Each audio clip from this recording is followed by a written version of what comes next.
First of all, I applaud the question, because the key word is compromise. Let me go back to the Cuban Missile Crisis, 1962. Two totally independent leaders, Nikita Khrushchev and Fidel Castro, decide that it would be a good idea for Russia to deploy missiles on Cuban soil. Did they have the right to make that decision? Absolutely. Two independent countries. So they make that agreement. And the Soviets begin bringing in the missiles, well, the parts to assemble them. And the United States discovers this. Kennedy says to the Russians, turn your ships around or we will sink them. And if that leads to World War III, so be it. And the Russians turned their ships around. But there was a compromise. Not made public in this country at that time. Kennedy agreed to pull out American missiles that were deployed in Turkey in exchange. Because the Russians said, look, you have missiles in Turkey right on our border almost. You say our missiles are an existential threat, well, so are yours. Take them out and we will not deploy ours. That was a compromise. Now, Kennedy asked that this not be made public because it would kind of be seen as a loss of face and blah, blah, blah. And it wasn't made public, and then it was later on. So that was a compromise.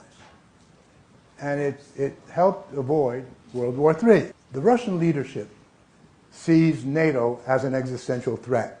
Rightly or wrongly, that's not the point. The point is that that's the way it's seen. And this is not politics. You know, why would you bring NATO closer and closer to our borders, they say.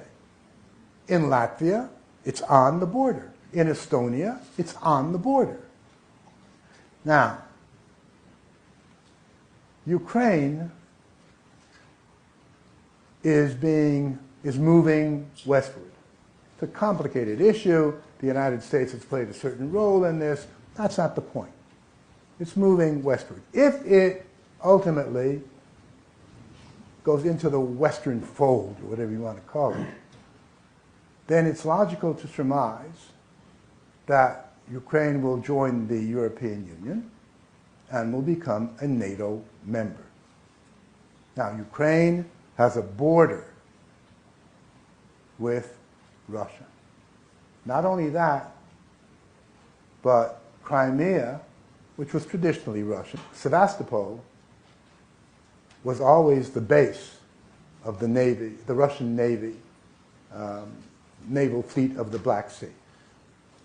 So if Crimea remains Ukrainian, and if Ukraine becomes part of NATO, the Russian fleet won't be in Sevastopol, but the American Sixth Fleet might very well be there.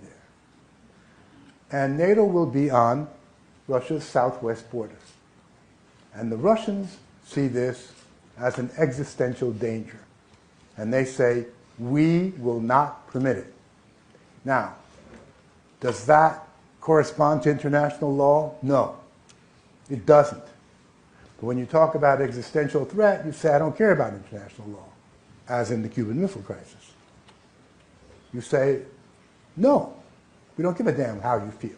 We're not going to allow this. It is my opinion that had from the very outset been some kind of internationally negotiated agreement that Ukraine would not become a member of NATO for at least the next 50 years, there would be no Ukrainian problem.